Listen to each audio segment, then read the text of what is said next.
Оқу білім аламыз. Bizler zerek balamız. Matematika pәнінде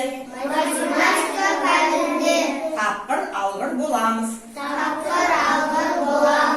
Жақсы. Ал санының құрамына қандай сандар кіреді? Кім айтып береді? 1, 2, 3, 4, 5, 6. Сен? 4 пен 2-ның қосындысы 6-ға тең. Бегас. 3-ның қосындысы 6-ға тең. 6 саны. Тақсан ба, жұпсан ба? Жұпсан.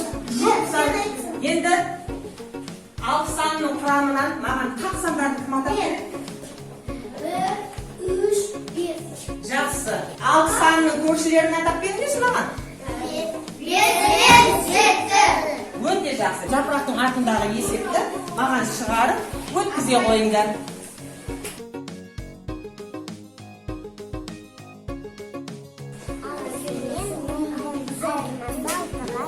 Өте жақсы. 6 мен 0-ның айырмасы 6-ға тең. Келесі.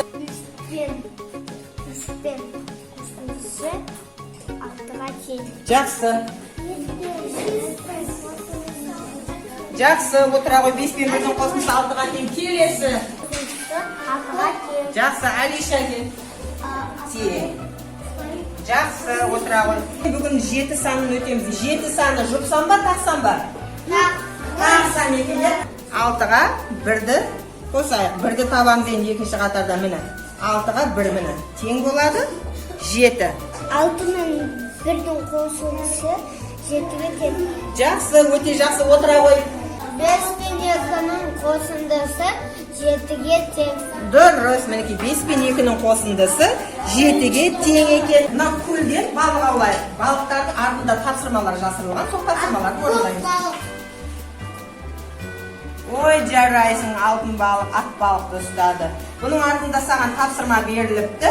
Қосу амалының компоненттерін атап бер дейді. Қосылмайды. Өте жақсы, жарайсың. Азайту амалының компоненттерін атап бер дейді.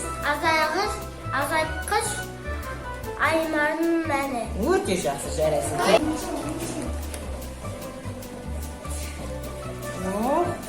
Алтын балықты 1 мен 3-дің қосындысы нешеге тең дейді? 1 мен 3-дің қосындысы 4-ге тең. Жақсы. 6 мен 1-дің қосындысы нешеге тең дейді? 6 мен 1-дің қосындысы 7-ге тең. Бүгінгі сабаққа жақсы атсалысып қатысқан балаларға менің бағалауым бар.